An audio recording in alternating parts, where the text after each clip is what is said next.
Oh boy, guys, it's time for another action figure Jurassic World dinosaur buzzwords review. Today, we're going to be taking a look at the Jurassic World, I almost said Dominion, Jurassic World Dino Trackers Sinotyrannus. This is a Tyrannosaurid from China, and it's a pretty cool figure. I've been very, very excited for this gigantic Trackers figure. This is part of the new $22 range of figures. These figures cost $22. And this one is a really nice looking one. It has this very nice, well, they do this biome thing as part of the jungle biome. It's very reminiscent to like a tree frog in paint scheme, which is very cool. A great figure. Let's just go ahead and jump into the box on this guy. We got blue and beta here, Jurassic World logo, gigantic trackers, Sinotyrannus. It's a Dino Trackers figure, part of the jungle biome. UPC code. Side of the box has just got that Jurassic World logo. This is the logo from Primal Ops, which is a mobile game that no longer exists. Back of the box, we got a nice render of the figure. We got scan code, tail strike, total chopping action, tracking gear included, Dino Trackers. There's the other figure in the Gigantic Trackers lineup. The Stegosaurus. We are also getting an Elasmosaurus later this year, and who knows what else we'll get. We may get more. Powering the next generation through play. Other side of the box just says Dino Trackers. And on the other side, we've got all of our stuff they got to put on there. This is a really cool figure. $20. It's a really good value. And we're going to go ahead and just crack this guy out of his box here.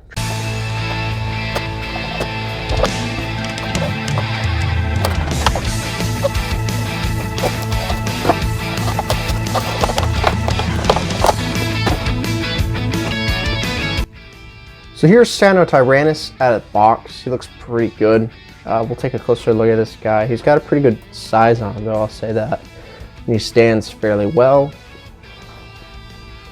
Got this very nice head sculpt. Got this beautiful crest. Nice painted yellow eyes with a black pupil. We got this nice red here. Teeth look a little sloppy, but that's okay. Underside, the teeth look fairly good. Nice painted pink mouth. A little bit of yellow on the underside of the jaw. Moving down, you got two tones of green here. We got a like avocado green and this like dark green, and it continues down the side. Got nice limeish green arms. Got nice bumps here on the ridge. Runs all the way down the tail. Legs are very nice. Got a nice kneecap. It's a little squatty of a figure. It's like shorter than others, but that's okay. Tail's fairly nice. It looks kind of aquatic-y. Like I said, this figure reminds me a lot of a tree frog, which is cool. He's got a scan code. It's hidden right here pretty well. Sorry for bumping the camera. Here it is if you want to scan it into your Jurassic World Facts app. I've been forgetting to include that. He also comes with tracking gear. Comes with this piece right here. It'll slip right over his head. We'll do that in a moment, but it looks fairly cool. It's got like lasers here. It's a pretty cool piece of equipment. I don't understand tracking gear personally, but it's cool. He's got two buttons that activate features. He's got a button on this side. Pressing this button will cause him to chomp.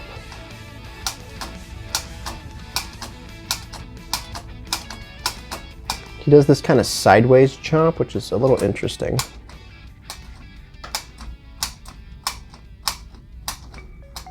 You know, it is what it is. And then the other button on this side of the figure, this will control the tail swipe action.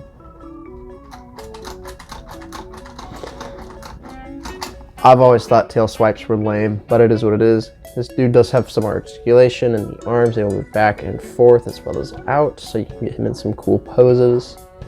The legs are also articulated. They will move back and forth as well as out, which is fairly cool. The rest of the articulation is tied to the action feature. This guy's capture gear will slip right on over his head fairly easily.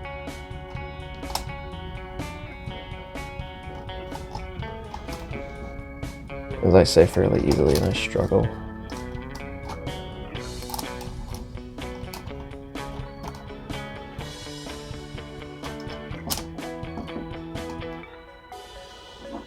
and then it will clasp. like so. And he's got this cool kind of cybernetic looking gear. All the action features will still work with it on there. It does restrain the figure a little bit, but the tail action works perfectly fine. But now he can track other dinosaurs. I guess, I don't know, are the mercenaries capturing these guys and using them? Who knows? But it's a pretty cool looking piece of gear. Let's go ahead and compare this guy to some other Jurassic World figures.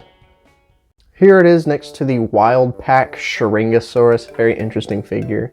I just felt like grabbing him because he was yellow and a little pop of color contrast well off the screen.